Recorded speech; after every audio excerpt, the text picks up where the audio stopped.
আসসালামু আলাইকুম এভরিওয়ান। আশা করছি সবাই ভালো আছো। আজকের ভিডিওতে আমরা আলোচনা করব তুমি কিভাবে মোবাইল ফোনের অ্যাডিকশনটাকে কমাতে পারবা এবং মোবাইলের স্ক্রিন টাইম অথবা সোশ্যাল মিডিয়ার স্ক্রিন টাইম কিভাবে কন্ট্রোল করতে পারবা। তো এই ভিডিওটা বানানোর আগে আমি আমার নিজের ফোনের স্ক্রিন টাইম চেক করতেছিলাম এবং দেখলাম যে ১৬ ঘন্টা প্লাস মাইনাস ছিল আমার গতকালকের স্ক্রিন টাইম এবং উইকলিতে অন এভারেজ ১৫ ঘন্টা প্লাস মাইনাস থাকে। দ্যাটস কিন্তু হিউজ। তোমার চেয়েও হয়তো বেশি আমি সোশ্যাল মিডিয়া বা ফোন সবকিছু ইউজ করি। বাট এখানে একটা পার্সপেক্টিভ গত বিষয় আছে। তোমার দিক থেকে তুমি শুধুমাত্র স্টুডেন্ট। বাট আমি শুধুমাত্র স্টুডেন্ট না। স্টুডেন্ট হওয়ার পাশাপাশি আমার বেশ কিছু পরিচয় আছে। এবং এই মুহূর্তে আমার পড়াশোনার প্রেশার খুবই কম। কারণ আমি 3rd ইয়ার মাত্র উঠছি, ২-৩ টা ক্লাস হইছে। তো এখন আমার অনলাইন প্রেজেন্সটা বেশি থাকবে। কিন্তু তুমি যদি অনলাইন প্রেজেন্সটা বেশি বাড়ায় রাখো তোমার ক্ষেত্রে, তুমি যদি এই এসএসসি পরীক্ষার্থী বা এইচএসসি পরীক্ষার্থী অথবা অ্যাডমিশন টেস্ট পরীক্ষার্থী হয়ে থাকো, তাহলে কিন্তু তোমার ফোন অ্যাডিকশন তোমার জন্য ফোকাসটা অনেক, অনেক ডাউন করে ফেলবে। তো এই ভিডিওটার একদম শেষ পর্যন্ত দেখতে হবে। কারণ এই ভিডিও শেষ করার মতো ফোকাস যার নাই, সে কিন্তু ভাই অলরেডি মানে গেম থেকে আউট। তো অবশ্যই এই ভিডিওটার একদম শেষ পর্যন্ত দেখতে হবে। ফার্স্ট অফ অল এখানে তোমার কি করতে হবে? একটা নিজের যত ফোন চালানোর ক্ষেত্রে যত বাধা সৃষ্টি করা যায় তত ভালো। যত বেশি বাধা, যত বেশি obstacles ক্রিয়েট করবা, তত তোমার জন্য সুবিধাজনক। তো ফার্স্ট অফ অল একটা অপশন হইতে পারে নিজস্ব স্মার্টফোন না থাকা। তুমি তোমার বাবা-মার স্মার্টফোন ইউজ করতেছো, যখন তোমার ক্লাসের প্রয়োজন হয় তখন। তাহলে নিজস্ব স্মার্টফোন না থাকা একটা অপশন হইতে পারে। বাট এটা সবার ক্ষেত্রে অ্যাপ্লিকেবল না। অনেকে বাসায় বাবা-মার সাথে থাকে না, অনেকে হোস্টেলে থাকে, বিভিন্নভাবে থাকে। তো নিজস্ব স্মার্টফোন না থাকা সবার জন্য ফিজিবল না। তারপরে এটা একটা অপশন হইতে পারে যে আমি হচ্ছে ল্যাপটপ ইউজ করতেছি। আমি যখন ক্লাস করি তখন ল্যাপটপে ক্লাস করি। এটা আমি আমার কলেজ লাইফে করতাম। যখন আমি মানে এইচএসসি পরীক্ষার্থী নিজে ছিলাম এবং অ্যাডমিশন পরীক্ষার্থী ছিলাম, তখন ক্লাস করার ক্ষেত্রে আমি ল্যাপটপে করতাম। ফার্স্ট অফ অল আমার চোখে অসুবিধা ছিল। এটা একটা রিজন ছিল এবং ফোকাস ধরে রাখাটা অর্থাৎ ফোনে কিন্তু ক্লাস করতে গেলে অমুক থেকে নোটিফিকেশন আসে, ওদিক থেকে মনে হয় যে দেখে আসি কেউ কোনো নোটিফিকেশন আসলো কিনা, বাট মেসেঞ্জারে কোনো মেসেজ আসলো কিনা। এরকমভাবে একটা ইচ্ছা বা আগ্রহ জাগে। বাট তুমি যদি ল্যাপটপে ক্লাস করো তাহলে কিন্তু তোমার স্ক্রিন টাইম মানে ওই স্ক্রিনের মধ্যে আবার নতুন কিছু কোনো একটা অ্যাপ ঢুকায়ে তারপর হচ্ছে এখানে চেক করা, মেসেজ চেক করা। এগুলো খুব বিরক্তিকর কাজ। সো ল্যাপটপে ক্লাস করলে তোমার জন্য এটা একটু ইজিয়ার হবে। তারপরের কথা, বাসায় ওয়াইফাই না রেখে ডাটা রাখা।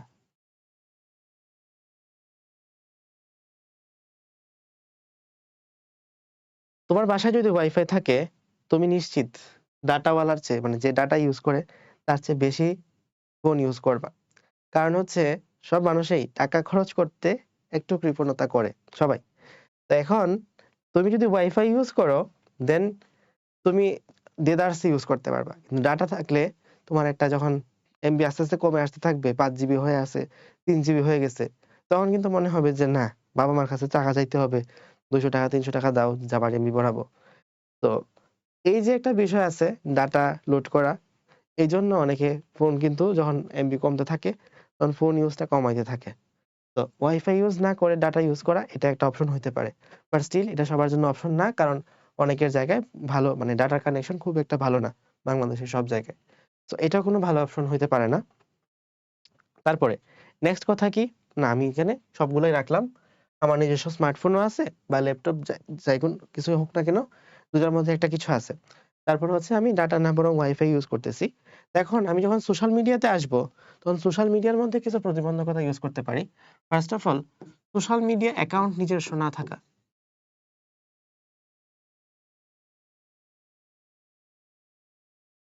তো এটা একটা অপশন হইতে পারে যাদের অ্যাডিকশনটা খুব বেশি তারা নিজস্ব সোশ্যাল মিডিয়া অ্যাকাউন্টই না রাখলা।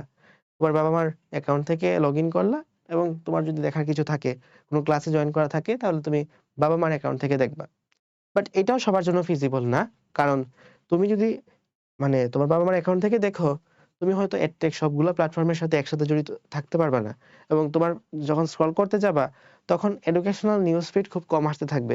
বরং হাবিজাবি অনেক জিনিস, অনেক ফেক নিউজ, ভুয়া নিউজ এগুলার জিনিসপাতি বেশি আসতে থাকবে। তো সোশ্যাল মিডিয়া অ্যাকাউন্ট নিজস্ব না থাকা এটা একটা অপশন হইতে পারে বাট সবার জন্য ফিজিবল না। তারপরে আরেকটা অপশন হইতে পারে তুমি Facebook অ্যাপটা ইউজ করতেছো না। ফেসবুক অ্যাপ ইউজ না করে ব্রাউজার ইউজ করতেছো। তো ফেসবুক অ্যাপে না দিয়ে ব্রাউজার যদি যাও, তাহলে কিন্তু ভাই তুমি দেখবা যে এখানে তোমার এক্সপেরিয়েন্সটা খুব বেশি স্মুদার হচ্ছে না। মানে আগে যেরকম ভাবে রিলস দেখতে অনেক ভাল লাগতো, মজা পাইতাম। এরকম কিন্তু এখন আর রিলস দেখতে খুব বেশি মজা পাওয়া যাবে না। একটু পর দেখা যায় লোড নিতেছে। তো এইটার জন্য তুমি ব্রাউজারটা ইউজ করতে পারো, যাতে তোমার এক্সপেরিয়েন্সটা খারাপ হয় ফেসবুকে। তারপরে তুমি ফেসবুক ব্রাউজারও ধরলাম যে তুমি এখানে ইউজ করতে পারতেছো না, মানে আ অত বেশি ধৈর্য তোমার নাই। তুমি অন্তত ফেসবুক অ্যাপ ইউজ না করে ফেসবুক লাইট অ্যাপ ইউজ করো। ফেসবুক লাইট মানে আমি তোমাকে একদম শেষ মাথায় নিয়ে যাচ্ছি আরকি। ১ম কথা হচ্ছে নিজের স্মার্টফোন না থাকা থেকে এখন পর্যন্ত ফেসবুক লাইট চালানোর পর্যন্ত অনুমতি দিছি। আচ্ছা। তারপরে ফেসবুক লাইট অ্যাপ ইউজ করলে কি হবে? তুমি আগের মতো সবকিছু যত ভালোভাবে এক্সপেরিয়েন্স করতে পারতা, এখন তার চেয়ে অন্তত কিছুটা খারাপ এক্সপেরিয়েন্স ইউ অনুভব করবা। এবং তার পরবর্তীতে তোমার ফেসবুকের প্রতি একটা বাজে অভিজ্ঞতা সৃষ্টি হবে। তো এটা কাইন্ড অফ একটা ইমপ্যাক্ট ফেলে। আচ্ছা। তারপরের কথা হচ্ছে তুমি নোটিফিকেশন অফ করে রাখবা।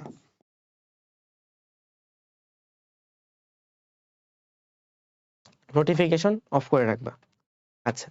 এইটা সবার ক্ষেত্রে সত্য না হইতে পারে। যেমন অনেকে আছে যে নোটিফিকেশন যদি অফ রাখে তখন মনের মধ্যে যখন পড়তে বসে, মনের মধ্যে একটা খোঁচাখুচি। হায়, হায়! ওরে তো একটা মেসেজ দিয়া রাখছিলাম, ও কি রিপ্লাই দিছে?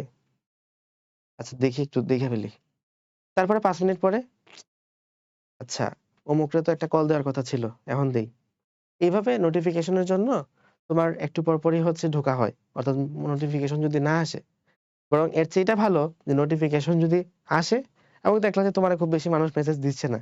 যত গ্রুপের মেসেজ আছে, যত ধরনের গ্রুপ আছে WhatsApp, Messenger, Telegram সব গ্রুপের মেসেজগুলাকে তুমি হচ্ছে মিউট করে রাখবা।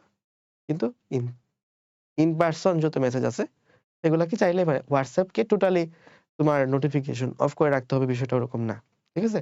কিন্তু গ্রুপের মেসেজগুলাকে অবশ্যই নোটিফিকেশন অফ করে রাখবা। তো সারাদিনই মেসেজ আসতে থাকে। তারপরে কথা, তুমি সোশ্যাল মিডিয়াকে একটা সিঙ্গেল প্ল্যাটফর্মে নিয়ে আসবা। অর্থাৎ চ্যাট করবা শুধুমাত্র একটা অ্যাপে।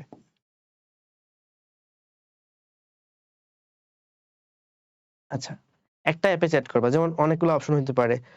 মেসেঞ্জারে চ্যাট করা, WhatsApp এ চ্যাট করা, ইমোতে চ্যাট করা, টেলিগ্রামে চ্যাট করা।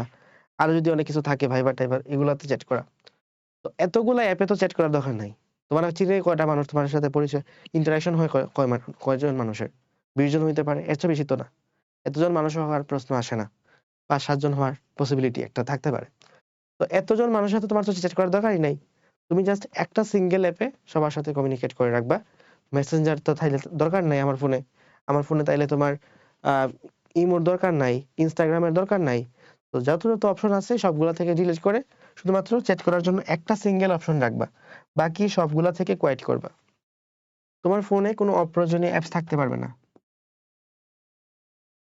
যে অ্যাপ দিয়ে পড়াশোনা রিলেটেড কোনো কাজে আমার ভূমিকা রাখবে না, সেই অ্যাপস থাকারই দরকার নাই। তোমার ফোনে থাকতে পারে ChatGPT একটা অপশন। তোমার ফোনে থাকতে পারে Gemini একটা অপশন। তোমার ফোনে থাকতে পারে আরো অনেক DeepSeek এগুলা থাকতে পারে। কিন্তু তোমার ফোনে থাকতে পারে Google Translator এটা থাকতে পারে। তোমার ফোনে বিকাশের অ্যাপস থাকতে পারে। এক কথায় তোমার পড়াশোনার ক্ষতিগ্রস্ত করে এমন কিছু থাকা যাবে না। লাইক Instagram অ্যাপটা তোমার দরকার নাই। Instagram এ কোনদিন ক্লাস হইছে? দরকার নাই তো। তোমার TikTok অ্যাপের দরকার নাই। তো যত অ্যাপ আছে যেগুলা থেকে তোমার পড়াশোনার ডিস্ট্রাকশনটা ক্রিয়েট হয় সেগুলা ডিলিট করে দিবা। YouTube টা রাখতে পারো যাতে আমার ভিডিওগুলো দেখতে পারো। তো এরপরের কথা হচ্ছে তোমার যেসব জায়গা থেকে Facebook এ লাইভ ক্লাস হয়, সেসব Facebook এ লাইভ ক্লাসওয়ালা কোর্সে কিনবা না। Facebook লাইভওয়ালা কোর্স কিনবা না। অর্থাৎ যারা ওয়েবসাইটে ক্লাস নিতে পারে অথবা Zoom এ ক্লাস নিতে পারে, অর্থাৎ Facebook এ ঢুকতে হয় না যাদের কোর্স করার জন্য, তাদের কোর্সে এনরোল করতে পারো। কিন্তু Facebook এ যাদের লাইভ ক্লাস করতে হয়, তাদের কোর্সে ঢোকার দরকার নাই। মানে কেনার দরকার নাই। রিজন কি? কারণ Facebook এ ভাই যদি তোমার একটা অপশন দরকার থাকেই যে Facebook এ আমাকে লাইভ ক্লাস করতে হবে। দেন তুমি যত চেষ্টাই করো না কেন শয়তান তোমাকে এটা ওয়াসওয়াসা দিবেই যে ভাই তুই Facebook টা খুল। কারণ ওখানে তো লাইভ ক্লাস হয়ে যাচ্ছে। তুই মিস করতেছিস, পিছায় পড়তেছিস। সবাই লাইভ ক্লাস করে ফেলতেছে। তুই পিছায় পড়তেছিস। এরকম ভাবে একটা মনের মধ্যে টেনডেন্সি আসতে থাকবে। তো অবভিয়াসলি ফেসবুকে লাইভ হয়, অর্থাৎ ফেসবুকে লাইভ ছাড়া ক্লাস করা যায় না। এরকম যত সোশ্যাল মিডিয়া আছে, সরি যত অনলাইন প্ল্যাটফর্ম আছে, এডটেক আছে, সেগুলাতে কোর্স কেনার দরকার নাই, কারণ এখন অনেকগুলো অপশন আছে। এর জিনিসে ফেসবুকের কোনো দরকার নাই।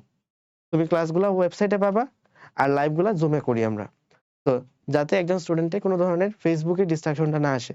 জিরো ফেসবুক ডিপেন্ডেন্সি আমাদের, জিরো সোশ্যাল মিডিয়া ডিপেন্ডেন্সি। তারপরে নেক্সট কথা কি হইতে পারে, যে আমরা রিলস দেখা কমাবো, এটা তো বললাম, এবং ফেসবুকে নিজস্ব কোনো পোস্ট করতে যাব না। তুমি তো এখন সোশ্যাল মিডিয়ার প্রতিবাদী ব্যক্তিত্ব হয়ে লাভ নাই। তোমার নিজের কথার আগে ভ্যালু তৈরি করো, যেন তুমি একটা কথা বললে সবাই এটা নিয়ে আলোচনা করে। অর্থাৎ নিজের কথার ভ্যালু যেদিন আসবে সেদিন আমি নিজের কথাগুলো বলতে থাকবো। নিজের কথার ভ্যালু আসার আগ পর্যন্ত এত পোস্ট করে লাভ নাই। তো ফেসবুকে নিজের পোস্টটা কমাইতে হবে, বুঝছো? ফেসবুকে পোস্ট সংখ্যা কমাইতে হবে, কারণ তুমি যত বেশি পোস্ট করবা, পোস্টে রিঅ্যাক্ট কয়টা পড়ছে, কমেন্টে কে রিপ্লাই দিচ্ছে, কমেন্ট কে করছে, আজে বাজে কমেন্ট করছে না ভালো কমেন্ট করছে, এইসব নিয়ে তোমার মাথার মধ্যে একটা টেনশন আসতেই থাকবে। তো কি দরকার একটা প্যারা নেওয়ার, আলাদা করে একটা বার্ডেন নেওয়ার তো প্রয়োজন নেই। তো ফেসবুকে না পারা সত্ত্বে কোনো ধরনের পোস্ট করবা না, ঠিক আছে? নেক্সট কথা, last but not the least, সেটা হচ্ছে যত ধরনের ইস্যু আছে, ইস্যুর মধ্যে একটা মতামত দিতে যে কমেন্ট যোদ্ধা হওয়া দরকার নাই। কমেন্ট যোদ্ধা হওয়া যাবে না।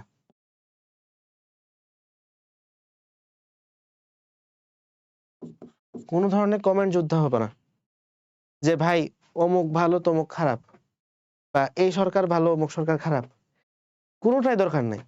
তোমার কি কমেন্ট যোদ্ধা হইতে কেউ বলছে?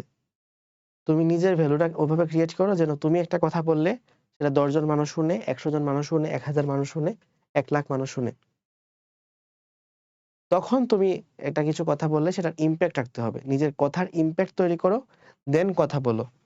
শুধু কমেন্ট যোদ্ধা হয়ে জাস্ট নিজের মাথার মধ্যে অনেকগুলা আ ডিস্ট্রাকশন নিয়ে না এসে একটু নিজের ভ্যালুটা ক্রিয়েট করার চেষ্টা করো। বেশি দিন নাই, SSC, HSC life, admission life, লাইফের জন্য খুবই গুরুত্বপূর্ণ এবং খুবই ক্রুশিয়াল একটা টাইম। এই টাইমের ম্যাক্সিমাম ইউটিলাইজেশন করো। এই টাইম যদি চলে যায় একবার, লাইফে অনেক সময় অনেক আফসোস হয় যে ইস! যদি এই টাইমটা আরেকটু বেটার ভাবে ইউটিলাইজ করতে পারতাম, আরেকটু ভালোভাবে ইউটিলাইজ করতে পারতাম, তাহলে আমার হয়তোবা আমি নিজেকে আরেকটু বেটার পজিশনে রাখতে পারতাম। আরেকটু বেটার পজিশনে নিজেকে যাইতে পারতাম। সেই আফসোসটা যেন না হয়, এই প্রত্যাশা রেখে আজকের মতো ভিডিও এখানে শেষ করছি। আসসালামু আলাইকুম।